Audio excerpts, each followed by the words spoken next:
ഈ സിംഗ ബിയർ കുടിച്ചിരിക്കുന്നത് ഞാനിപ്പോൾ ഇരിക്കുന്നത് തായ്ലൻഡിലെ ഫുക്കറ്റിലാണ്.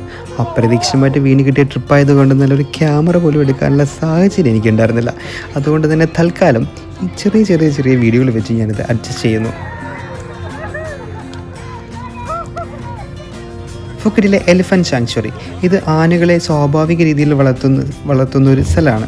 ഈ ആനകൾക്ക് ഭക്ഷണം കൊടുക്കുവാനും ആനകളുടെ കൂടെ കുളിക്കുവാനും മഡ് ബാത്ത് ചെയ്യുവാനും ഒക്കെ നമുക്ക് സാധിക്കും. അതുകൂടാതെ ആനപ്പിണ്ടത്തിൽ നിന്ന് ക്യാരി ബാഗ് വരെ ഉണ്ടാക്കുന്നുണ്ട്. ഇവിടെ എത്തിയപ്പോൾ ഞങ്ങൾക്ക് കുടിക്കാനായിട്ട് ഒരു ജ്യൂസ് തന്നു. ജ്യൂസിനൊപ്പം ഒരു സ്ട്രോയും തന്നു. ഈ ജ്യൂസ് എല്ലാം കുടിച്ച ശേഷമാണ് അവന്മാർ പറഞ്ഞത് അത് ആനപ്പിണ്ടത്തിൽ നിന്ന് ഉണ്ടാക്കിയതാണെന്ന്.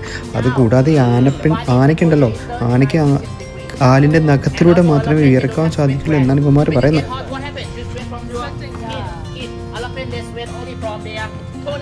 പിന്നെ സ്ഥലത്തെ പ്രധാന ഒരു ആകർഷകമാണ് ഈ കാണുന്ന ബിഗ് ബുദ്ധ.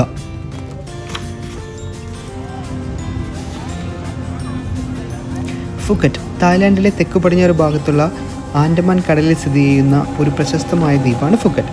ഈ തായ്ലാൻഡിലെ ഏറ്റവും വലിയ ദ്വീപ് കൂടിയാണ് ഫുക്കറ്റ്. വിനോദസഞ്ചാരികളുടെ മനസ്സിൽ ഇടം പിടിച്ചിരിക്കുന്ന പ്രധാന ടൂറിസ്റ്റ് കേന്ദ്രവുമാണിത്. മനോഹരമായ കടൽ തീരങ്ങൾ, നീല നിലമുള്ള കടലുകൾ, സുന്ദരമായ സൂര്യാസ്തമയ ദൃശ്യം, അതിനോടൊപ്പമുള്ള ആധുനിക സൗകര്യങ്ങളുള്ള ഹോട്ടലുകളും റിസോർട്ടുകളും ഫുക്കറ്റിനെ വളരെയധികം ആകർഷിക്കുന്നു. ഫുക്കറ്റിൽ ജല കായിക വിനോദങ്ങൾക്ക് വലിയ സാധ്യതയുണ്ട്. Scuba diving, snorkelling, jet ski, boat ടൂറുകൾ എന്നിവ സന്ദർശകർക്ക് കടലിൻ്റെ അതുല്യ ലോകം അനുഭവപ്പെടുവാൻ കഴിയും. ഈ കാണുന്ന ബോട്ട് ടൂർ ഉണ്ടല്ലോ, ഈ ടൂർ ഞങ്ങൾ പോകുന്നത് ഫിഫി ഐലൻഡിലോട്ടാണ്. ഫിഫി ഐലൻഡ് എന്ന് വെച്ചാൽ കുരങ്ങുകളുടെ ഐലൻഡ് എന്നാണ് അർത്ഥം. ചെറിയ കുഞ്ഞു കുരങ്ങന്മാരെ നമുക്ക് അവിടെ കാണാൻ പറ്റും. രാത്രി ആയിക്കഴിഞ്ഞാൽ പിന്നെ ഞങ്ങൾ വാക്കിംഗ് സ്ട്രീറ്റിലോട്ട് ഇറങ്ങും. ഫുക്കറ്റ് ആയതുകൊണ്ട് തന്നെ ഭൂരിഭാഗവും ഞങ്ങൾ വെള്ളത്തിലായിരുന്നു. രാവിലെ മൊത്തം ഞങ്ങൾ വെള്ളത്തിലായിരുന്നു, അതുപോലെ രാത്രിയും ഞങ്ങൾ വെള്ളത്തിലായിരുന്നു. രാത്രിയിലെ വെള്ളം കളി കഴിഞ്ഞാൽ ഞങ്ങൾ ഇതുപോലെ സ്ട്രീറ്റ് ഫുഡ് തപ്പിയിറങ്ങും. ഒരു രക്ഷയില്ലാത്ത സീ ഫുഡ് അവിടെ കിട്ടുമായിരുന്നു.